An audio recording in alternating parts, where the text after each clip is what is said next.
Bismillahir-Rahmanir-Rahim. Surah Yunus, chapter 10, verses 54 to 58 will be covered today. The Quran helps remove cognitive dissonance.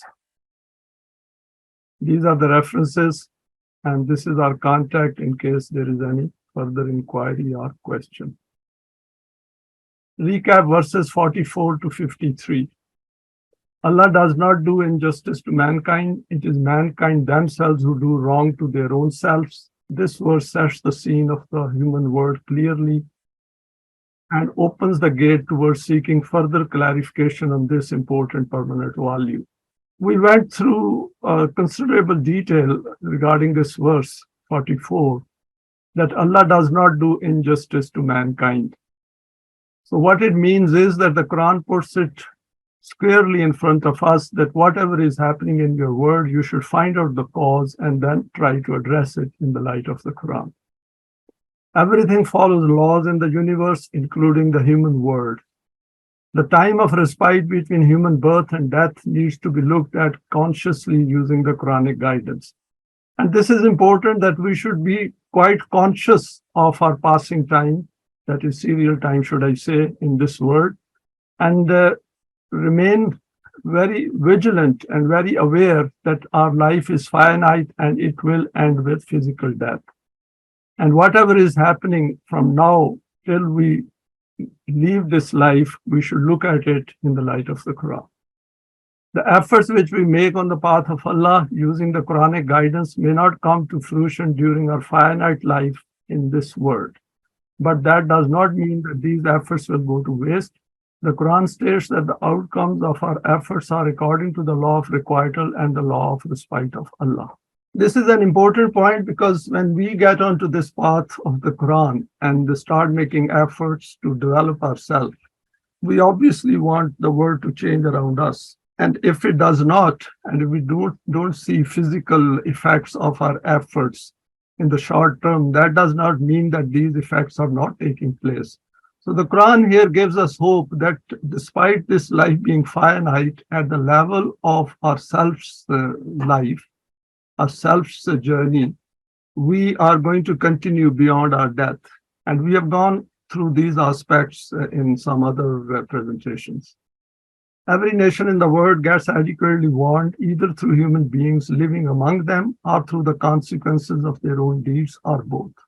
So warning is a must. If we see that people, when they suffer, and even if individually we talk to them, we will see that they were warned before that suffering arrived, because all these sufferings come through our own hands. And if it comes through our own hands, then we have to be responsible of contributing to it. At times, it may not be. For example, if an accident happens not because of my mistake, by the mistake of somebody else, then of course it is beyond my control. But there are, mostly we can figure out the causes for different events taking place in our life. By following the wrong path, these nations ultimately decline and get destroyed through their own deeds. We cannot escape the effects of our deeds. Let's go to the first verse for our presentation today. وَلَوْ أَنَّ لِكُلِّ نَفْسٍ ظَلَمَتْ مَا فِي الْأَرْضِ لَأَفْتَدَتْ بِهِ وَأَسَرُّوا نَدَامَةً لَمَّا رَأَوُا الْعَذَابَ وَقُضِيَ بَيْنَهُم بِالْقِسْطِ وَهُمْ لَا يُظْلَمُونَ.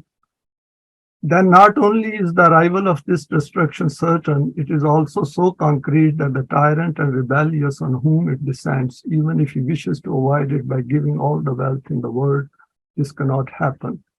When they see this destruction, such people will then try to hide their chagrin. In any event, the decision for their affair will be carried out precisely in accordance with haqq and justice, and not an iota of zulm, injustice will be done to them. Now let us look at this verse in slightly more detail. The Quran here brings out some aspects of human thinking. First is the scene presented here by the Quran of the state of completion of human accountability is very graphical. That ultimately our deeds catch up. And even if we think our deeds haven't caught up, then death is in any case will decide that where we start our next life. I.e., by pointing to the fact that each self does injustice to itself, and this continues during their lifetime. Man follows the path of his desires and emotions without giving any thought to the possibility of accountability and to a higher purpose of his life. An important fact towards which the Quran draws attention here is regarding the mentality behind such a path of life. And this is very important for us to register and pass it on to others as well.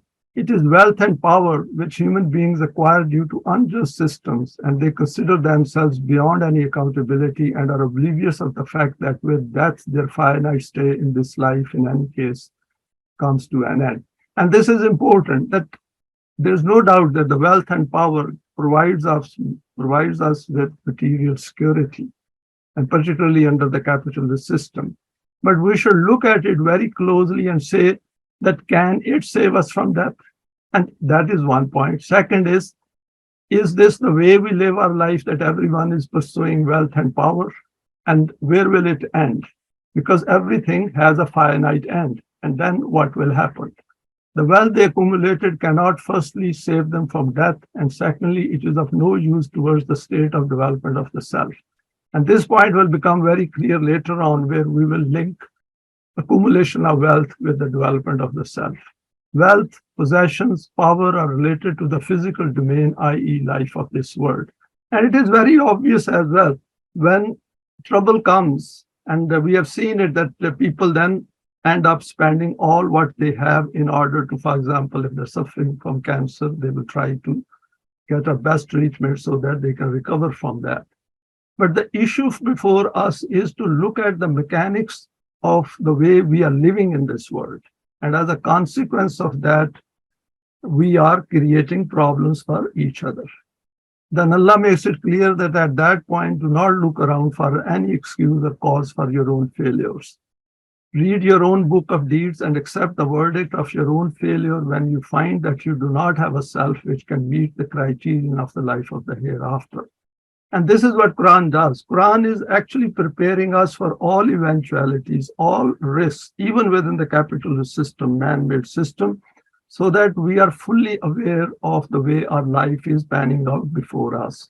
It prepares us for the future and prepares us through our self-development. Everything noted in the Quran is haqq. Allah inna lillahi ma fis samawati wal ardi, Allah inna wa'dallahi haqqun walakinna aksarahum la ya'lamun. How will these people make the law of requital of Allah impotent? The reality is that whatever is in the highs and lows of the universe, it is Allah alone who has control and authority over everything. And we can see it all around, because our stay over here is very finite. Whereas once we leave, the universe will still be there. Thus, when Allah has declared about something that it will be in this way, then it will indeed be accomplished exactly like that, as it is based on haqq. But most people do not make use of their knowledge and vision and remain lost in this thought that there is no one to hold them to account. So it's not to create fear in us. What Quran is saying over here is to come to grips with the reality of the things and the universe around us. Relating to the creation around us helps to reflect on being human. In a number of previous verses, issues relating to human accountability are noted and their various aspects are elaborated. Now, in this verse, the Quran has reminded us about 3 points. Firstly, make it a part of yourself that the universe belongs to Allah and that He has authority and control over every aspect of the universe, including the world handed over to mankind for a stated term. His laws, some of which are visible while others are not yet visible, function in every aspect of the universe. Secondly, whatever is being stated in the Quran is based on haqq, i.e., for constructive outcomes. The commitments made by Allah are meant to be fulfilled, hence figure out their finer details and remain steadfast and patient. Allah never goes against His commitments. Laws always produce their results. Thirdly, do not be among the majority who do not acquire knowledge and hence remain ignorant and in darkness. It is through knowledge that we can provide benefit to mankind, because it is through knowledge that we improve our understanding. If I don't have knowledge, I can't apply the values of the Quran. And that is important, that wherever there are gaps, we should acquire more knowledge. In fact, life Life should be a continuous pursuit of knowledge, adding information to ourselves and then trying to make sense out of it. 1056, the process of life and death needs our profound attention and reflection.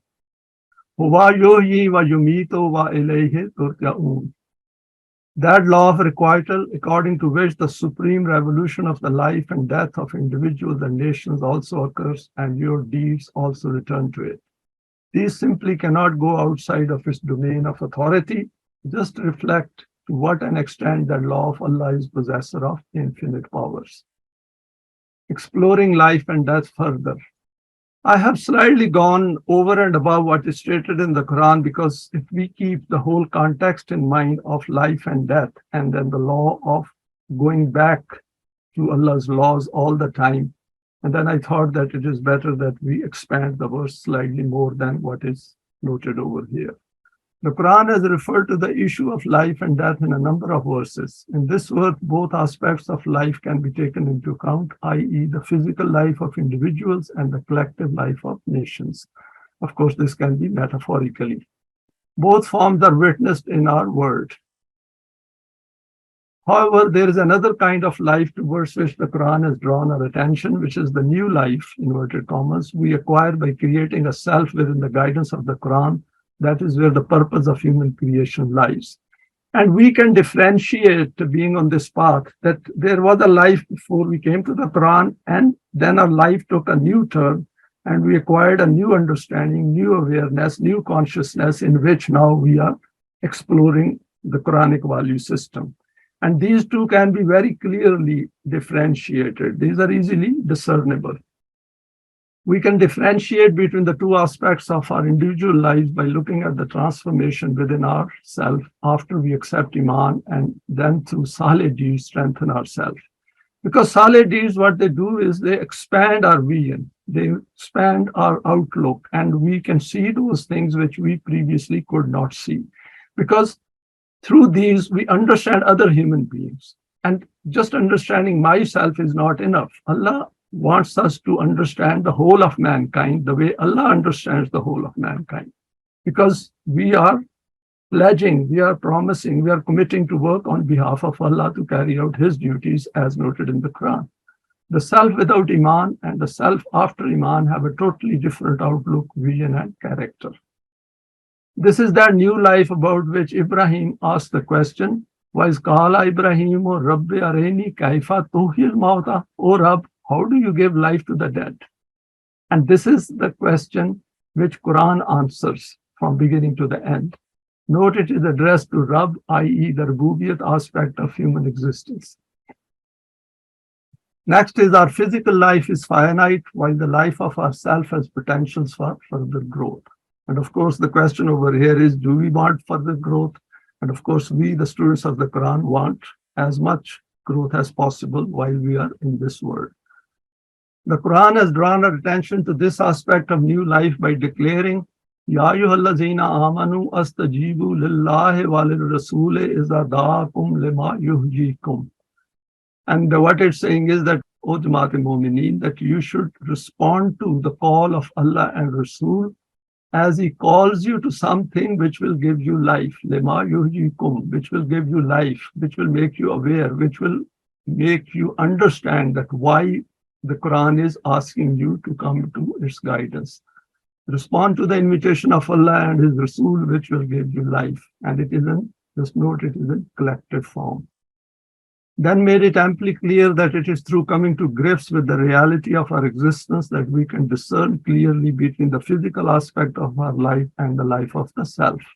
And this is a very powerful verse, and it needs quite a lot of explanation, actually. If we, I'll come to that later. وَمَا هَذِهِ الْحَيَاةُ الدُّنْيَا إِلَّا لَهْوٌ وَلَعِبٌ وَإِنَّ الدَّارَ الْآخِرَةَ لَهِيَ الْحَيَوَانُ لَوْ كَانُوا يَعْلَمُونَ.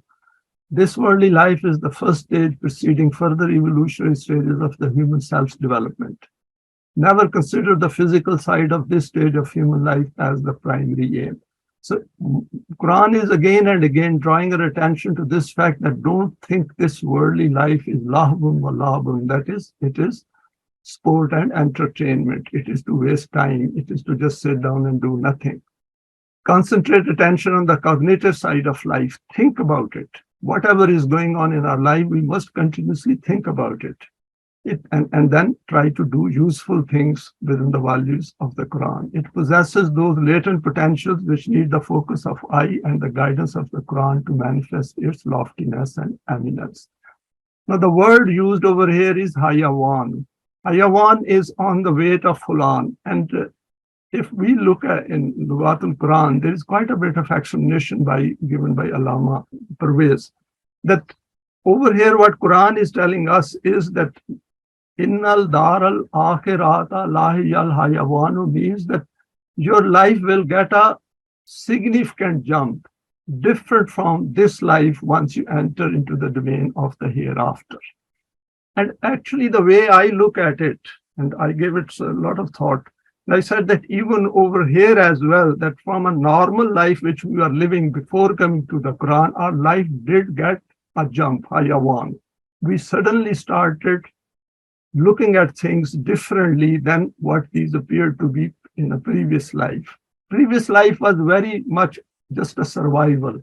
Now we are literally living because we are extremely conscious of what is going on within our own life and, of course, in the outer world.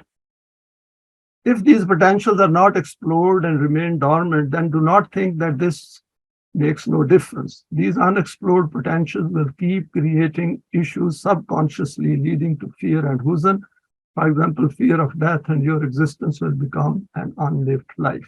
This point I put down after a careful thought, and I want everyone to reflect over it, that what happens is that those potentials, let's say, before acquiring this new life under inverted commas in the light of the Quran, we had a previous life. Under the previous life, some of the potentials which now we are exploring, some of the abilities we are exploring now, the change in outlook was there, but it was in a dormant state, it was in a latent state. If those had remained unexplored, imagine how much problems psychologically those will create in the rest of our life, because these are there waiting to be explored, but we are not addressing them. We are suppressing them. And all those urges where some kind of a fear comes in our heart that what is the purpose of life? Why there is a death? Why am I here?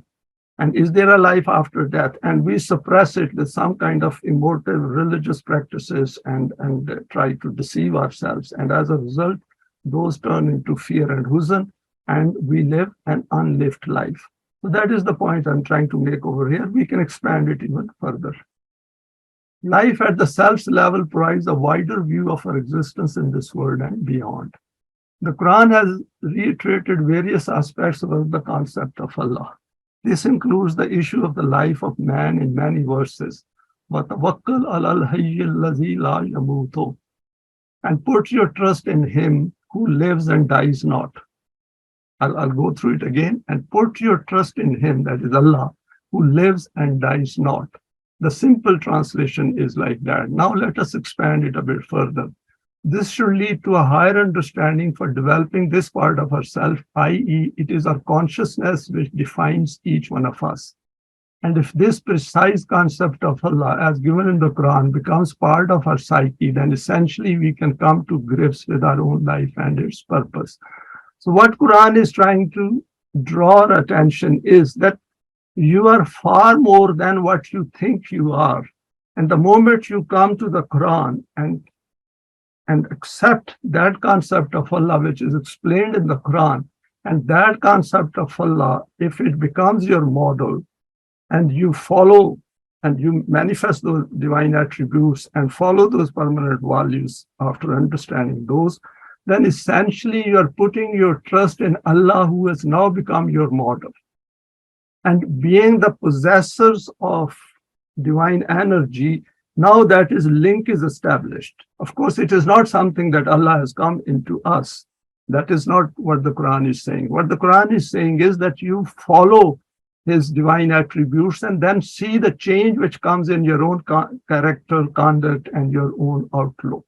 And that is where the secret of life lies, la yamutu. Because once we make Allah as a model, then we are progressing on a higher plane of existence in the world.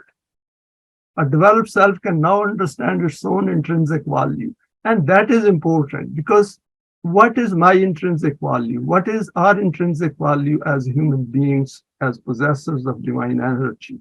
We would like to increase that intrinsic value. I'll over here state that the difference between intrinsic value and market value is that if we look at, for example, a mango, then mango has an intrinsic value. Even if we have paid nothing for it, it will still taste the same. It will still have a nutrient value. Market value is what human beings put on that mango, but that does not change the taste and the nutrient value and the aesthetic value of a mango. Same goes for human beings. Human beings have their own inherent intrinsic value. Each one of us have an intrinsic value, being a special creation of Allah who possess dignity and respect right at the basic level. And that is the point which Quran is trying to draw our attention when it says zikrukum, that this Quran is your own dhikr. It is for your own eminence and loftiness. And its purpose in the overall frame of the system of deen. And it is the system of deen which will rightly evaluate each human being based on its basic or fundamental intrinsic value, and will make people realize that don't undervalue yourself. You have a very high intrinsic value because this value is the one which is going to multiply after coming to the Quran and then go on to the next life to rise even higher. This transformed consciousness becomes aware of its duties as defined by the Quran, and in the deliverance of this task, it becomes alive to the fact that wa alayhi turja'un. Alayhi turja'un means that every respect, not only that every act of ours, every thought of ours is evaluated according to the laws of Allah, but we should also be aware of it, that it is alayhi turja'un. This is happening. And that is where our intrinsic value comes into play. Our thinking, conduct, and behavior should meet the criterion of the law of Allah, and that is Mashiach. As we know, the Quran invites all such selves to strive together for the common objective of the system of deen and face all challenges by reminding ourselves, that is themselves, Inna lillahi wa inna ilaihi raji'un, that Allah with all his attributes is telling us that you should be aware of your own existence and aware of your own intrinsic value all along and keep developing it in order to become eligible for the system of deen. 1056, finer aspects of our life. Here is the subtle point which needs a further reflection. In verse, for example, 32:9, Summa sawwahu wa nafakha fihi min ruhihi. This divine energy provided I with the choice and intent and metacognitive attribute of thinking about thinking. Because over here Quran says, then man was provided with Ruh, that is the divine energy from Allah, which gives us the ability to make choices and intent, and which provides us consciousness. This is what the Quran terms as Summan Shanahu Khalkan Akhara. Then human beings became a new creation. Tabarakallahu, and it has the ability to develop itself and stand on its own feet and be counted. Ahsanul Khaliqeen, and Allah himself is the most beautiful and most balanced creator, and man also becomes a creator with this ability. And he should create good, not create evil in the world. A new creation possessing the ability to create a new life within it. Then Allah declares himself to be Allah la ilaha illa huwal hayyul qayyum. Here note the attribute of life and being firmly established. Now, this is where I would like to connect to that, where we said that human beings, we should make Allah as our model based on all those divine attributes. And there are two attributes here, hayyul qayyum, that is, he gives life, he himself is alive.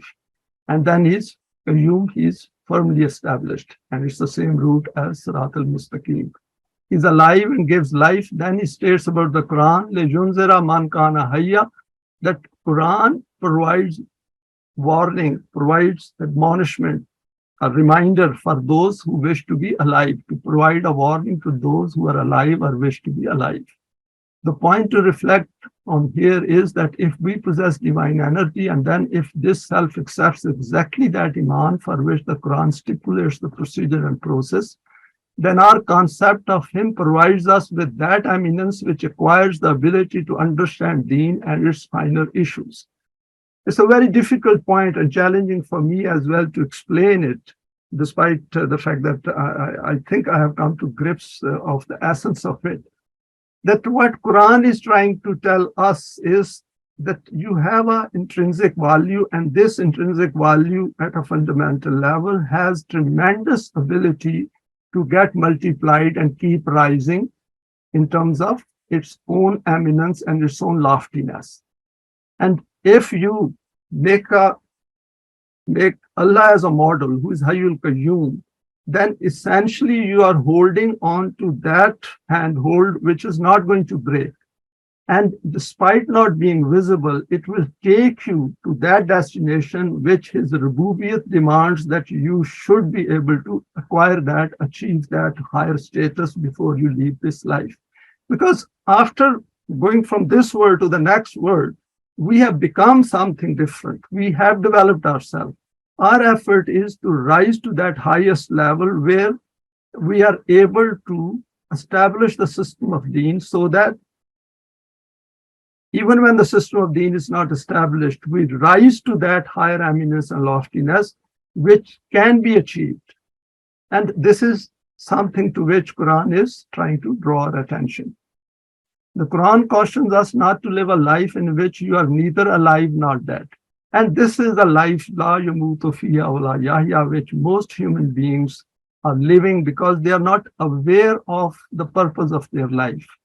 We only become, when we become aware of the purpose of life, we possess higher consciousness. And we can see that higher consciousness has a higher value. It makes us, we acquire a higher self-esteem, we acquire higher eminence, and we understand our own importance in the grand scheme of things. They will then neither die nor live. We can witness the state of nations in the world. Next verses, the Quran deals with the issues of human psyche. Ya ayyuhan nasu qad ja'atkum maw'izatum min rabbikum wa shifaa'un lima fis sudur wa hudan wa rahmatul lil mu'mineen. A verse which really needs a lot more representations to expand it, because this virtually deals with the problems which human psyche faces in this world, and particularly that human psyche which has not come to the Quran, and what Quran can offer that human psyche to solve its problems and to make it realize that it has a far higher purpose of life than the purpose at which this one is living. This is that law of mankind which has come towards you from the direction of your Rabb in the form of this code of guidance. In this there is treatment for every discord of yours which keeps your heart in a state of anxiety. I think I'll read it again. In this there is treatment for every discord of yours which keeps your heart in a state of anxiety, which guides every one of those nations that accepts it as their code of life towards the path of successes and benefits them with the means of nourishment. And we know nations consist of individuals. So if individuals understand it, then the sum total of those individuals who form nation, the nation will also understand it. Expanding the verse by parts. Let us look at the verse in parts. First, it addresses whole of mankind. Second, it informs them of the arrival of a code of life in which lies the secret of their eminence and loftiness. Moizatun word in itself includes that benefit. Third, it is from Rabb, not Allah, i.e. it covers guidance for all aspects of Rububiyyat as a system. Fourth, it helps to deal with all those aspects of human psyche which are required to live this earthly life successfully. For example, total freedom from fear and huzn of every kind. And we can't get rid of fear and huzn unless first we come to terms with this understanding that what creates fear and huzn. And that is where the solution lies.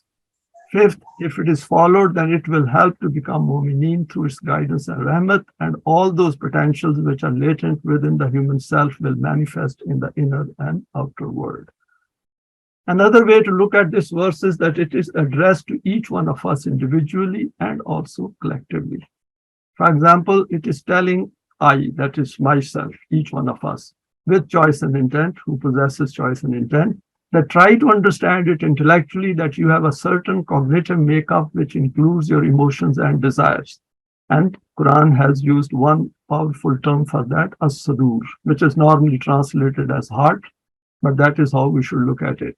This constitution at a fundamental level creates dissonances which are required to be identified and dealt with effectively using the guidance of the Quran.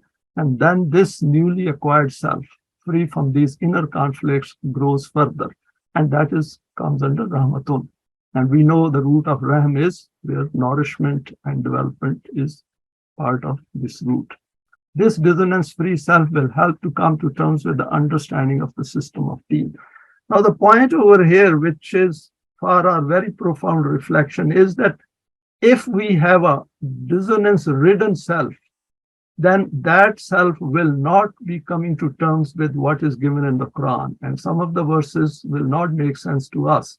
So the Quran is asking us as Momineen, as those who are seeking haqq and who want to proceed towards the system of deen, that they must make their self dissonance free. We'll come to this slightly later. Various aspects of human psyche are referred to in the Quran.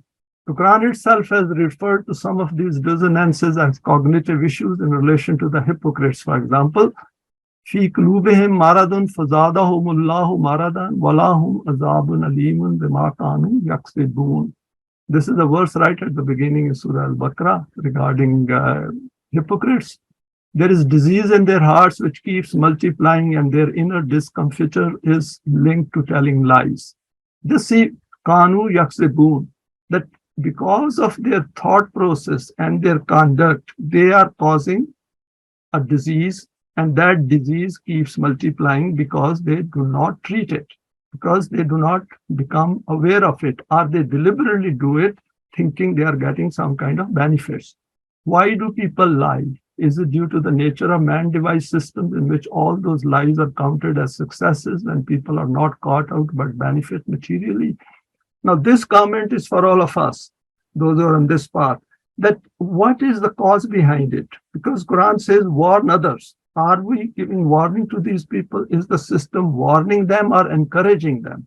And we can see this is going on, for example, in Pakistan, where people are being blackmailed by making their videos. And this is going on across the developed world as well, because all this technique has come from the developed part of the world. What about the use of diplomatic language, starting wars based on lies? I just put down some of these points just to draw our attention, and for those who are going to watch this presentation later on. At the time of the initial creation of Adam, the declaration of Malaika in verse, for example, 230 was, Qalu atajalu fiha man yufsidu fiha wa yasfiku dima.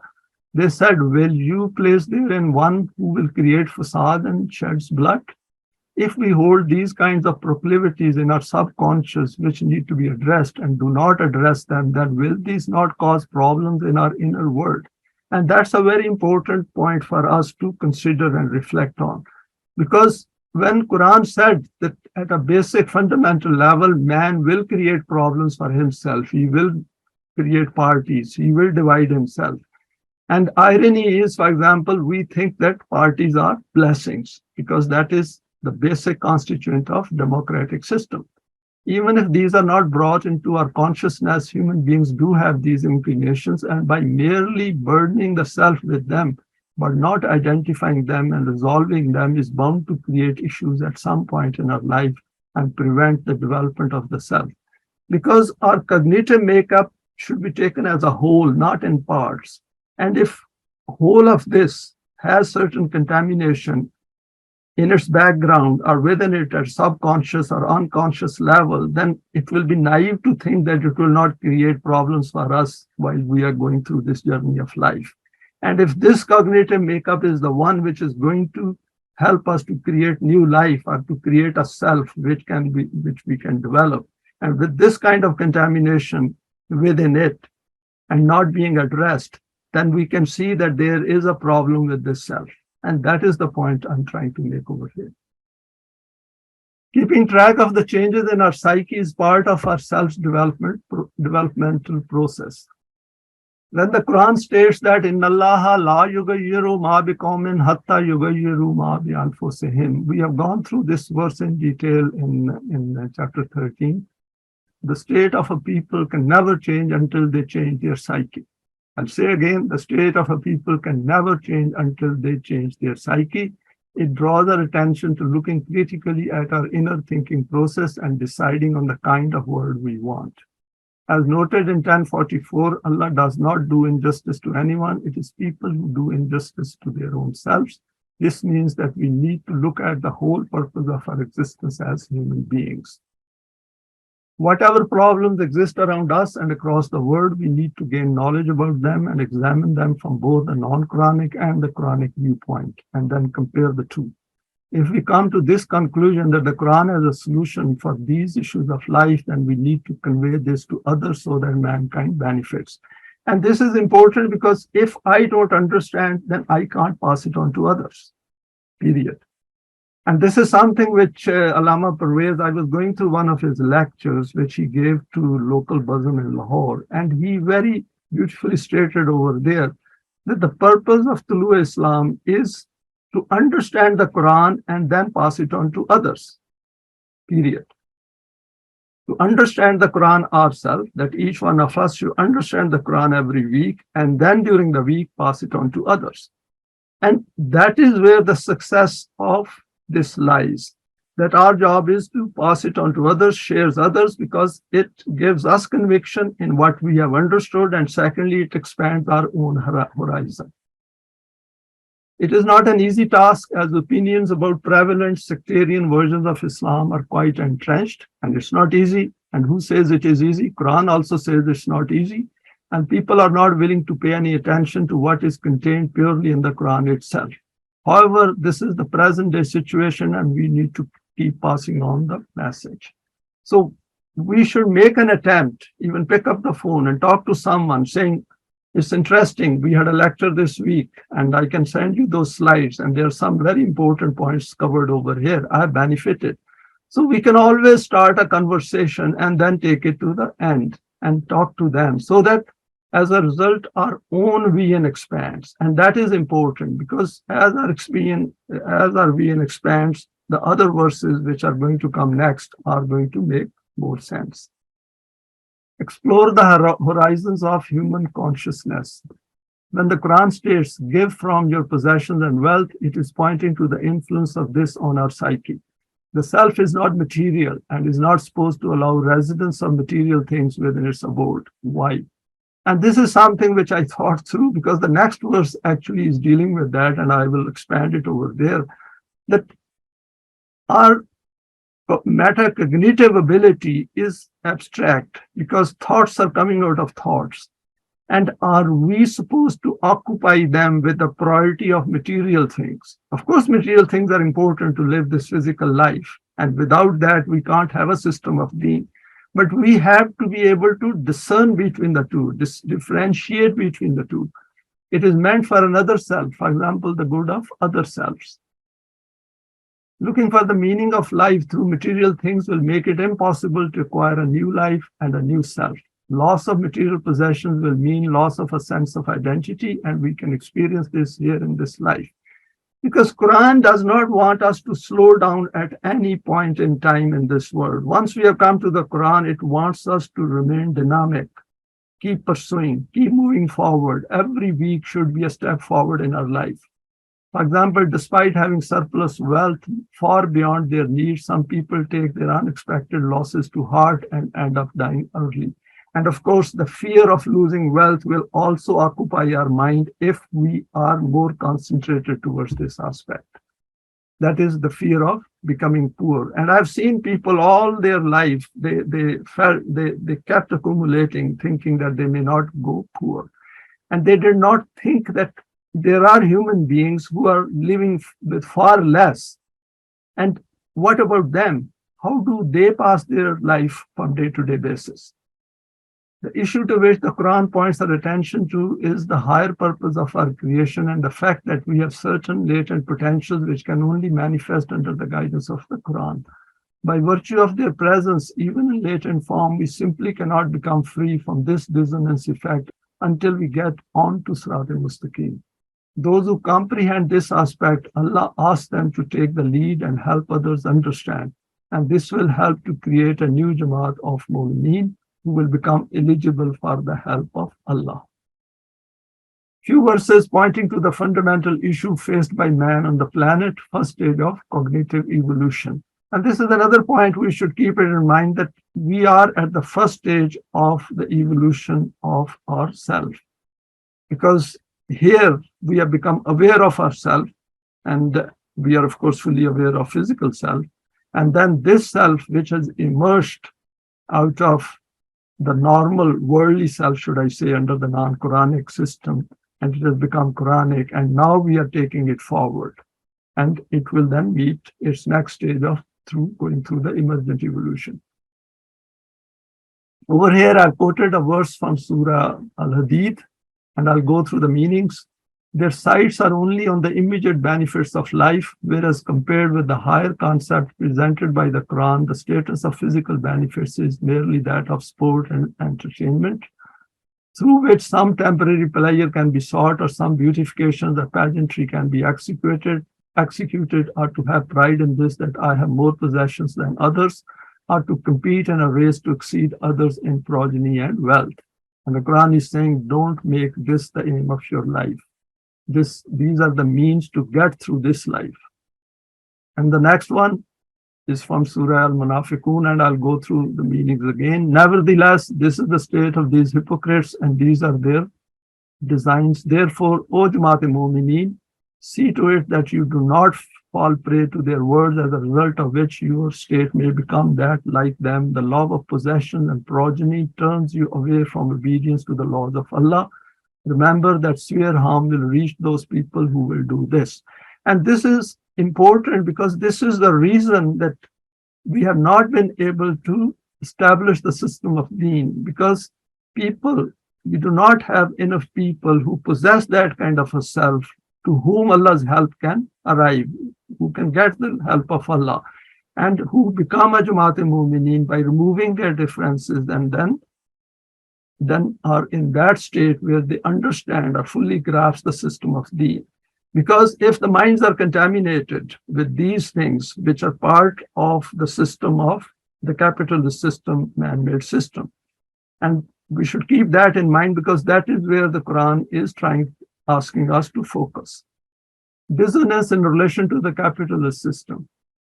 And these are 4 verses over here which need our attention, and I will just go through the meanings. The first is the purpose of his life is to keep accumulating wealth and then to keep counting it.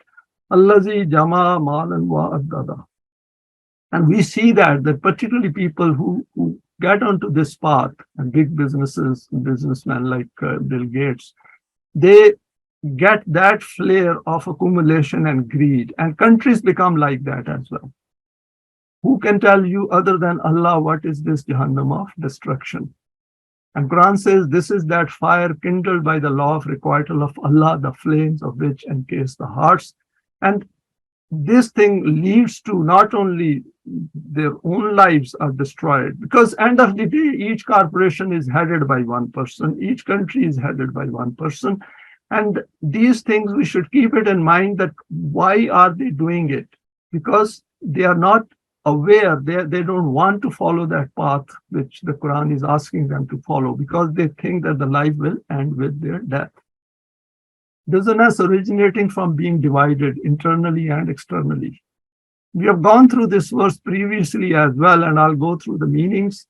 Remember, deen is not the name for an individual maslak. Maslak means a pattern, a way of life, some kind of a system, nor the way of parties. Hence, it is essential for you that all of you, without exception, remain firmly adherent to this system and do not allow sectarianism and parties to enter into Ummah. because sectarianism is shirk. Just recall your previous life when instead of being united, you were divided into sects and groups, and that is the life to which the Quran is drawing our attention. That is the life before coming to the Quran. You were avowed enemies of each other. In that state, Allah bestowed such a system of life through which not just an outwardly unity, your hearts became united and you became brethren among yourselves. That means Quran is asking us to keep reminding ourselves that where we were and where we are, and we should do it on a weekly basis. Every week when we come for this meeting, come together, we should see that have we made a progress from our last Sunday or not. You're becoming tied together in this way in the relationship of Iman to become one brotherhood. What a supreme reward of Allah this was. Before this, you had reached the brink of the hell of annihilation and ruin when this system of Allah saved you from falling into it. Because each passing day, each passing week, or each passing month means that we are getting closer to our demise from this planet, and we have less and less time available to us. And reminding ourselves on this basis, on this path, of course, it will create some stress and anxiety. But that stress and anxiety should be taken as positive, because unless we have some kind of a concern, we cannot fulfill our commitments. We cannot carry out solid deeds. We cannot carry out study and analysis, and we cannot think about these things. And in order to draw our attention to the Quran, we have to make an effort. We can't gain anything in life without making an effort. Even in our worldly affairs, in a man-made system, see how much effort we make on a daily basis. Allah explains His laws and codes and their outcomes and successes perspicuously in this way so that the correct path of life remains in front of you. Few examples of diseases of the heart. I added this slide on the advice of Brother Asif Jaleel. But this aspect will be expanded later on once we have another presentation on this. Do not say those things which you do not do or are not going to do or will not follow through. And this is addressed to Momineen. Do not say things which cause pain and distress to others. For example, see the case of Hazrat Musa. In case of Hazrat Musa, if we go through this verse, he said that he addressed his people and said that I am a messenger of Allah. Why do you cause pain to me? Of course, they were disobeying his commands or raising objections to what he was telling them. And now, of course, we don't have messengers of Allah, but we have to look at the Quran and see that do we have resistance against the Quran? Do we like or dislike certain things, and how do we compare the two?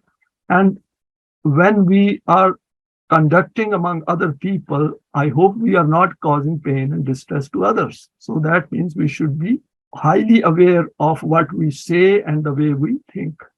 Do not ridicule others. This includes sarcasm, also inner thoughts.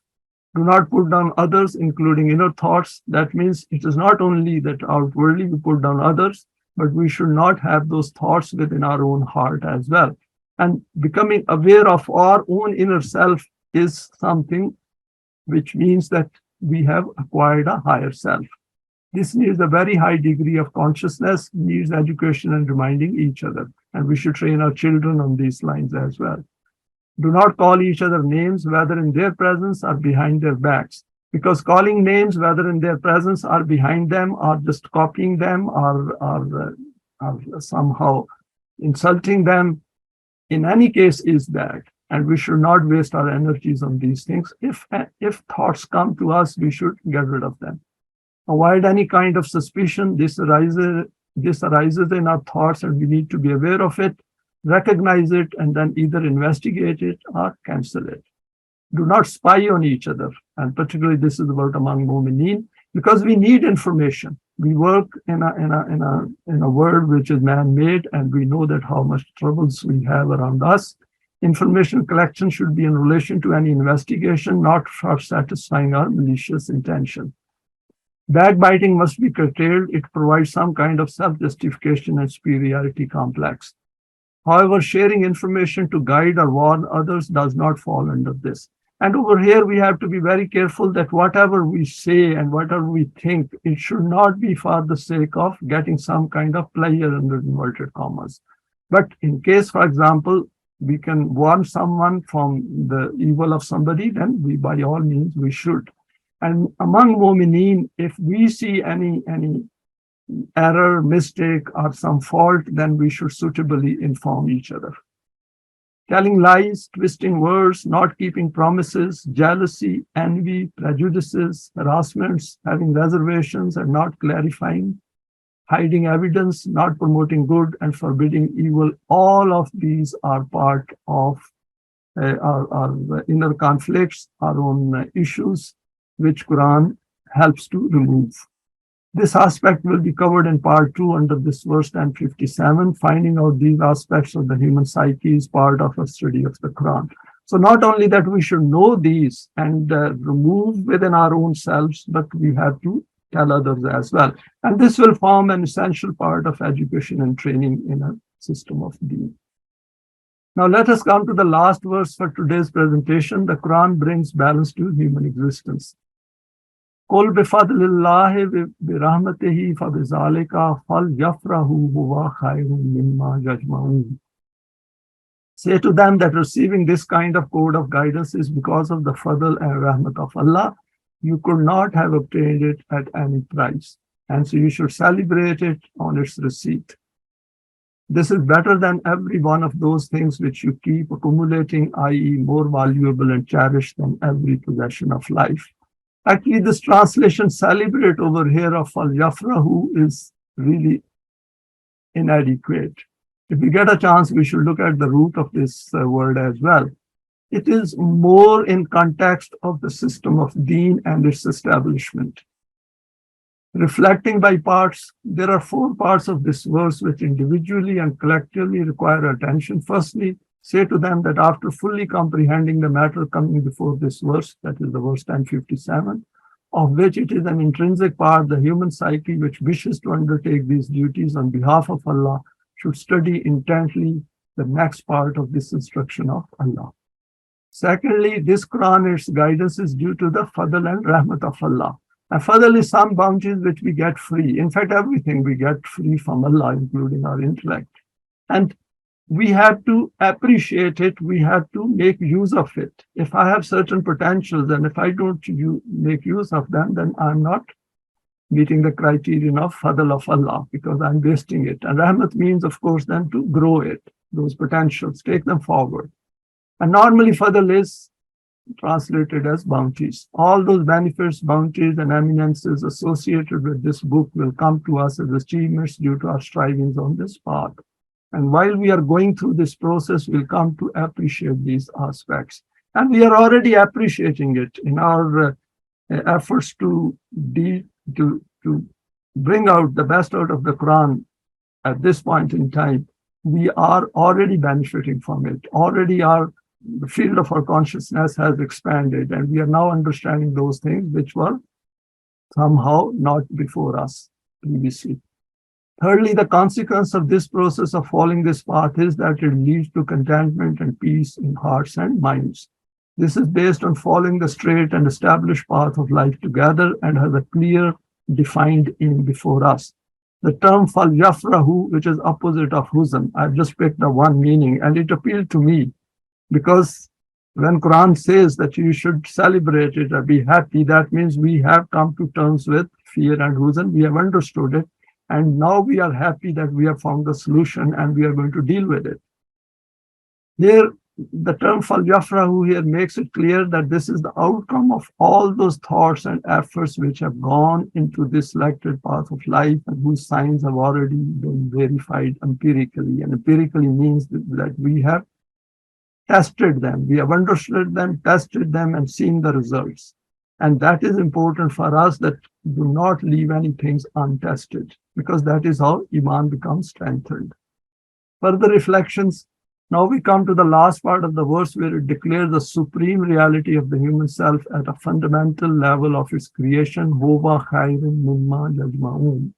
Despite being beneficiaries of man-devised systems, never forget the importance of the existence of the self and its need for development. That is, what Quran is saying, that whatever material you are collecting, whatever those benefits you are collecting in this world, what we are giving you is far, far superior than that. While this is important, because if we don't have a body, if we don't have a physical living, then we can't develop ourselves, because self is intrinsically linked to our body. But over here, Quran is drawing our attention that differentiate between the two aims of life and bring them together by saying that this vehicle of life, physical life, is important, but this is not the aim of my life. Be wary of what you do with wealth and possessions.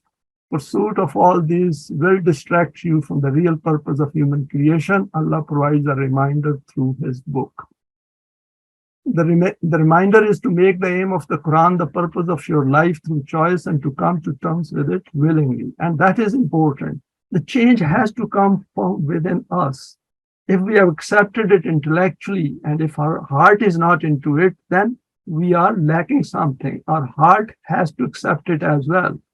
It is just like this. If our child is sick, and if we know what is the disease and who can treat it, and we don't do anything, then our heart is not into it. Our heart will come into it when we pick him up and take him to A&E, we take him to the doctor and get him treated. And same is the situation over here. Merely knowing things is not enough. Our heart and soul must get into the Quran and try to see that how can we draw benefits out of it for ourselves. Keep in mind that Iman of the Quran is linked to the system of Deen. If we look at this verse in inverse order, and I looked at it and I said, wait a minute, let me see it in inverse order and see it's a different world. It is just a different perspective. Then it means that if the aim of life becomes only accumulation of material benefits, then there is no possibility of becoming Falyafrahu. Then we will never understand the fear and huzn. Then no bifadlillahi rahmatihi, we will not appreciate the fadl of Allah and its nourishment and its further development process. Then live a life full of discords, i.e. no access to shifa'ul lima fi sudur. Then of course the Quran is not for us. We will not get treated because we are creating problems for ourselves right at the fundamental level. And this means the task assigned by Rabbikum, that is the Rububiyyat, there is absolutely no chance of us understanding Rububiyyat, and then working for that is a remote possibility. Your Rabb can never be accomplished. We can see how the Quran guides us through the process of reading through the meanings of these verses and then applying these rationally by focusing on the system of Deen. The question may arise in our minds, why should we delve so deeply into it? And I'll leave it for our second presentation. Now over here I've drawn a schematic because I found that there is a gap between the understanding of verse 57 and 58, and it needs to be highlighted. Gap between the two verses for our reflection. At the fundamental level, 1057 says that this book has come to you, and it has, and it is of course for Rububiyyat, and it has come to provide you the treatment, the recipe for all the diseases of your mind and heart. And it is a guidance and rahmat for Momineen and addressed to mankind, and then it takes us to Momineen, that Momineen will emerge out of it. And then is out of mankind, those who are looking for guidance accept the challenge of the Quran and start to strive on this path of Deen. Note the plural tense here. And this verse we can look at in Surah Al-Imran, where Quran says that you have emerged out of mankind. You have come out of mankind. Just like crops, you have grown out of mankind. Those who unite for one cause, they remove their dissonances of all kinds, reach an eminent level where the system of Deen starts to take shape. Here they near the stage of Allah's hamd, where they anticipate success coming their way. And then is this verse, قُلْ بِفَضْلِ اللَّهِ وَبِرَحْمَتِهِ فَبِذَلِكَ فَلْيَفْرَحُوا هُوَ خَيْرٌ مِمَّا يَجْمَعُونَ. And direction of education and self-development. See, from this verse to this verse, we have to go through a number of steps before we reach here. In fact, whole of Quran falls in between these two verses. And this is not the state of only these two verses. We have seen it in other verses as well. We need far more details to understand. And in fact, the whole system of Deen is within the Quran, and we should try to find links between the verses. And with that, we come to the end. Thanks for your time and for sharing this today. And please feel free to share it with your contacts. You may like to subscribe for future talks related to the Quranic system of deen.